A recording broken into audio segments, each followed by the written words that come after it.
Hello neighbors, Mr. Warden here in what's left of my workshop. If you're familiar at all with games, you've probably heard of Dungeons and Dragons.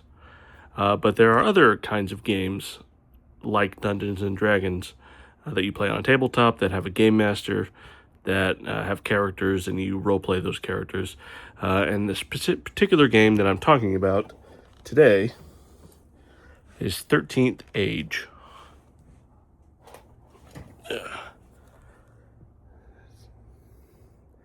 Well, little preview. 13th Age. Okay. Now, in this book, there are 13 powerful figures, and those 13 powerful figures represent or exact influence over the game world. And in this book, on page 12, there is a picture that inspires me. And it's this picture right here.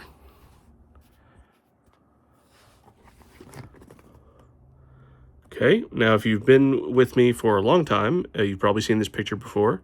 But each one of these objects on that page is represented by one of the 13 icons. So you can see the Dragon Emperor's medallion that's made of brass there in the middle. And what we're going to be making today, or what I'm going to be looking at today, is this one right here, the Elf Queen's Jade. Get a close look at that. All right.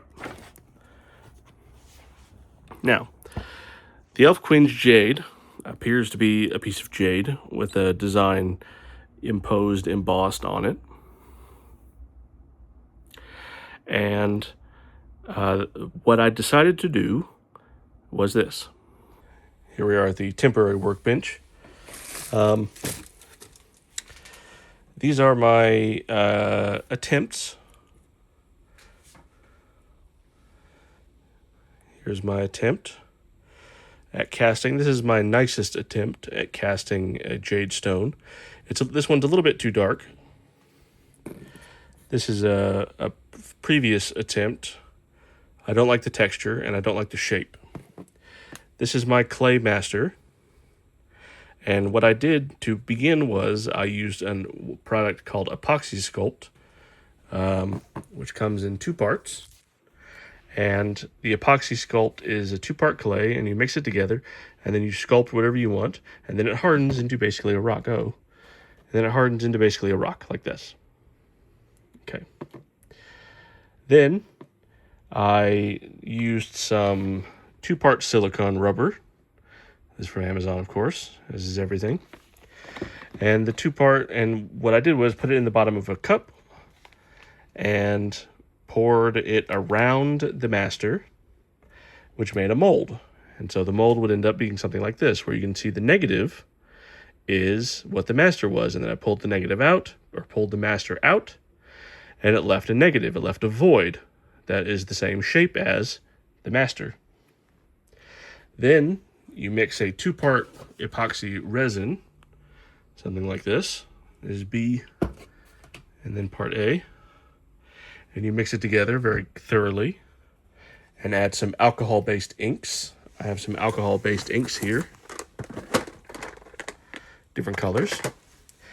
And then you pour it into the mold and it hardens into a shape. It hardens into this shape, the same shape that you sculpted. So you can see how these are the same. Okay. This is my most recent attempt. And it's hard right now. It's not totally hard. We will demold it here shortly. But it is hardened. And we should be able to demold it here in the next shot.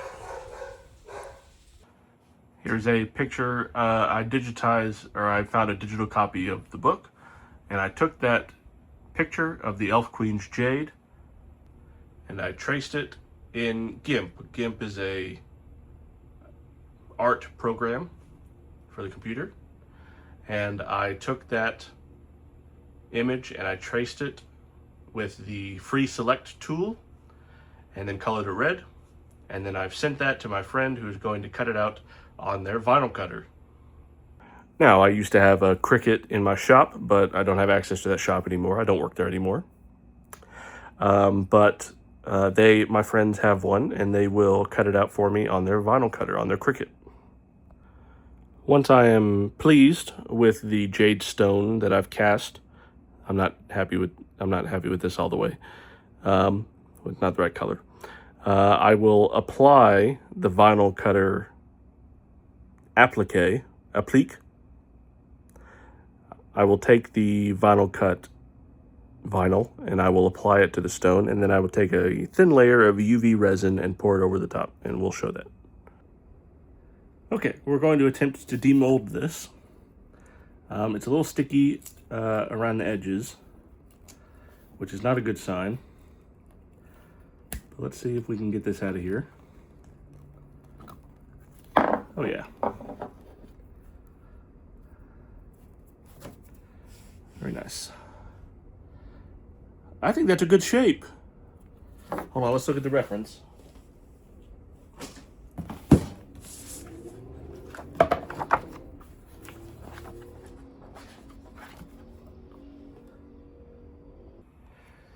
Here's the reference.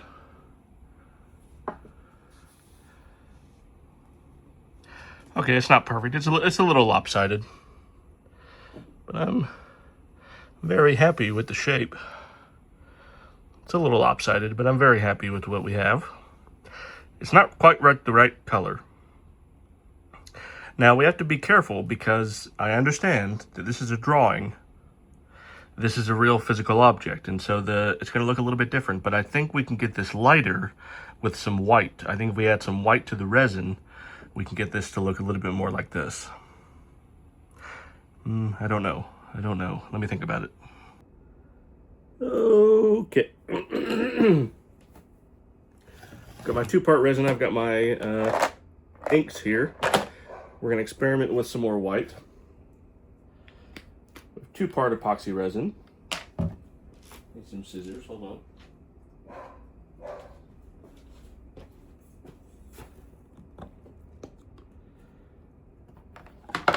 These cups have marks on them, so we can put equal amounts of each.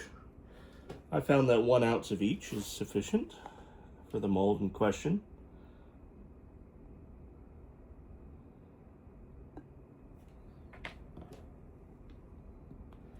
We have enough for quite a bit more pours, I think. This is a 16-ounce bottle. So that gives us 16 pours, theoretically.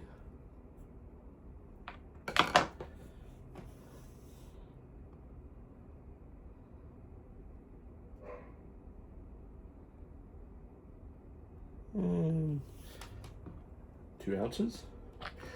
1 ounce and 1 ounce, total of 2 ounces. Let's stir.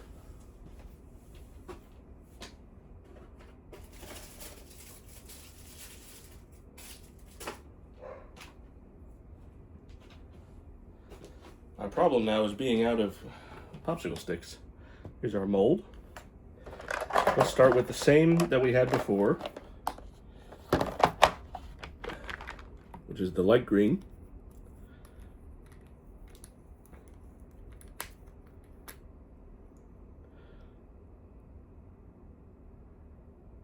Do 3 this time.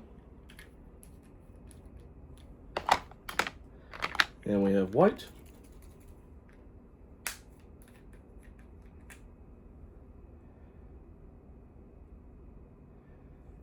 Three of white.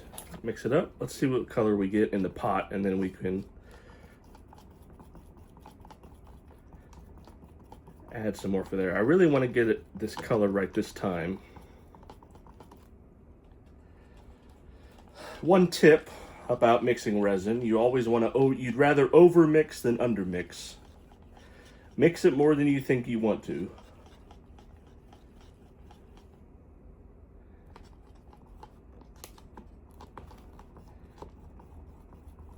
Because what's happening is the different parts of the epoxy are reacting with one another in an exothermic reaction. And that's going to cause it to harden. Still need some more white.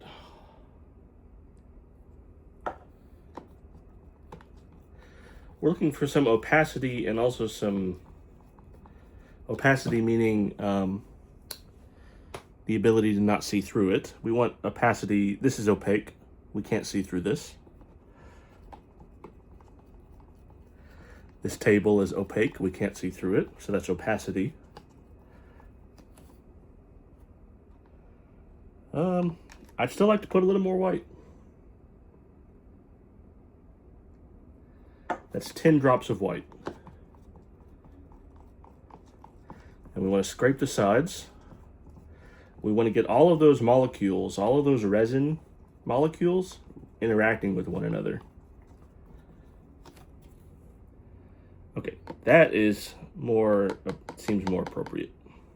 Let me throw this stick away without getting it on anything.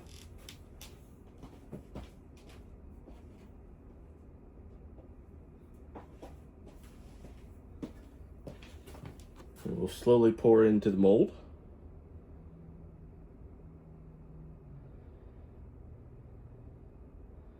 In a perfect world, we'd have a vacuum chamber and we'd get all the air bubbles out of this with a vacuum chamber, but we don't have one of those. There we go. And we're gonna let that set for 24 hours, so we'll see you tomorrow. Okay, let's demold. See how this looks. The color is not too much different. I don't know, guys. It's very opaque. The white just made it opaque, which I said we wanted opacity. Well, we've got totally translucent, half translucent, totally opaque. But I still don't think the color is right.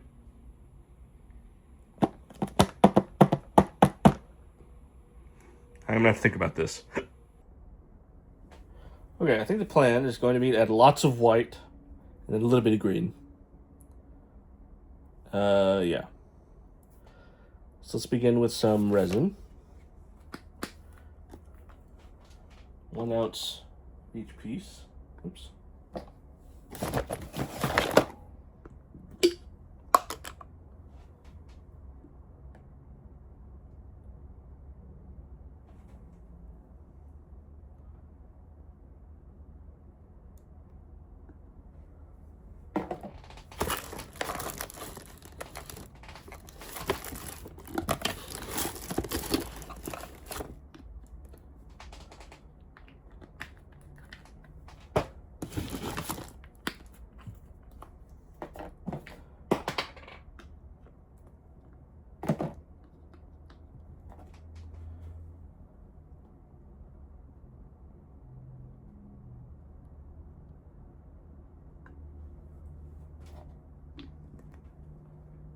Okay. Oh, you guys can't see that.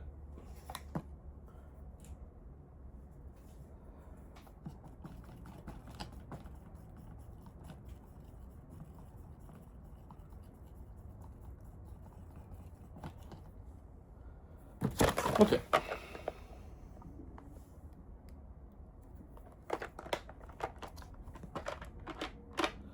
So we're, man, I don't know.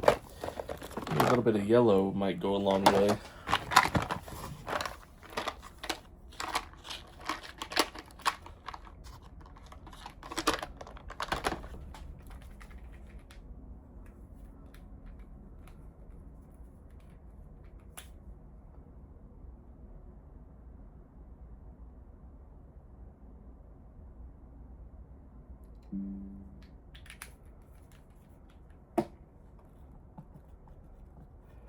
See, the white is just translucent.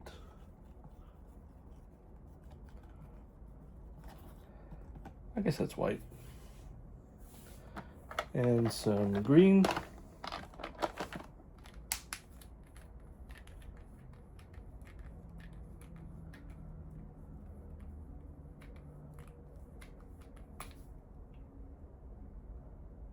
But just 2 drops.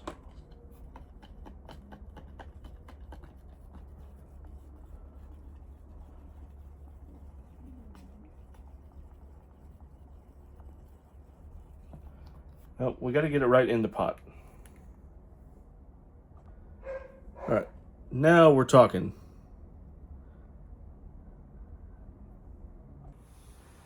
This is going to be the lightest that we have so far, and I think it's close to working. We're getting there. I have a friend who works extensively with resin art, and I got a haircut. And she turned me onto these iridescent flakes. It's exactly what I'm looking for my Elf Queen's Jade. Specifically, that color right there. So we'll see what happens when they get here tomorrow. Okay, there's my latest attempt using the iridescent flakes. Poured some excess in there. I utilized the green flakes. We'll see if that does any good. Still might be a little bit too green, but we'll see what happens. We'll see the way it looks. All right. All of the iridescent flakes sort of sank to the front of the piece. I don't know exactly what to do next. A thought that I've just had, maybe if we take one of our previous attempts and we put a layer of UV resin, so instead of the 2-part epoxy resin, we use some UV set resin and we sprinkle some flakes in there, maybe we can get more control over how much shine we have, and we can maybe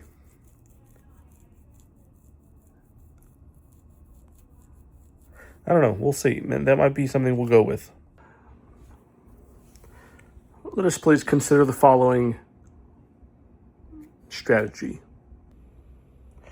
Okay, we're going to attempt to use some UV resin and pour it in this cup and mix in some iridescent flakes and pour it on top of this little extra piece and cure it with the light, with the UV light. And we will see how that looks.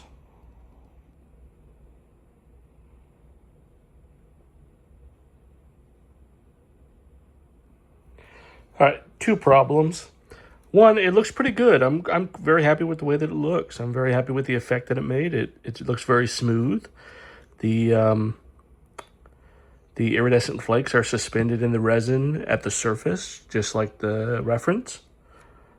But I can't get it out. And it's also, all of this extra is going to have to be peeled away or cut away. So I'm not so sure. Let me think about it. Here's the solution. I really like the color of that previous attempt, and so we're going to use the same color, but the correct shape. And we are going to utilize one of these little iridescent flake containers, and we are going to suspend the resin blank over the mold so that all the extra resin drips down into the cup and does not form that sort of flange. Yeah. And that way we can just get it on the surface and see how it looks. I don't know. I don't like it. It's lumpy.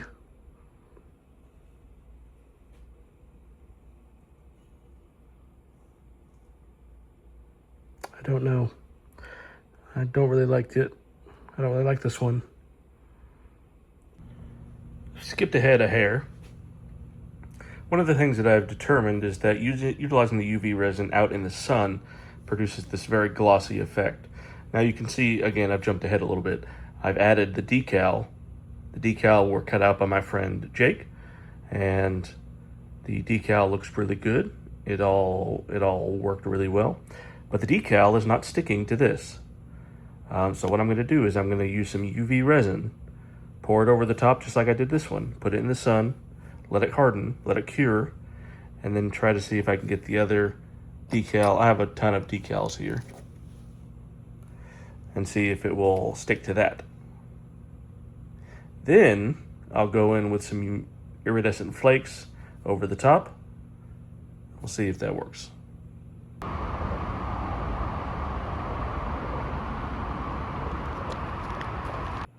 One of the things I've learned is that these UV pens just don't have enough power.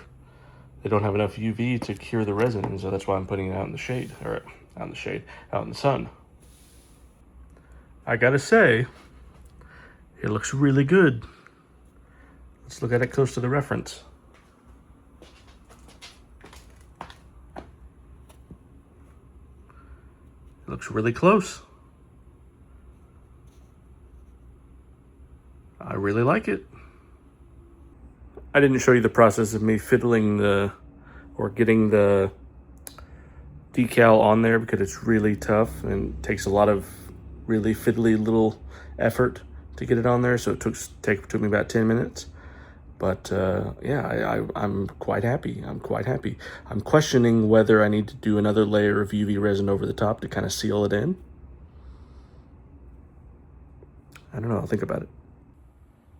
I know that it's not perfect, but I'm really pleased with it. I'm really happy with it. This is after a clear coat over top of the decal. Ignore that sock over there, sorry about that. I'm really happy with this piece. The glitter's not quite in the right place. There's some bunching up right there on top. There's a little bit of peeling up over here on the side, but yeah, I know it's not perfect, but I'm really happy with it. I'm gonna call it good for right now. There may be a time where we come back to it. There may be a time where we try again, but for right now, I think that's an excellent piece.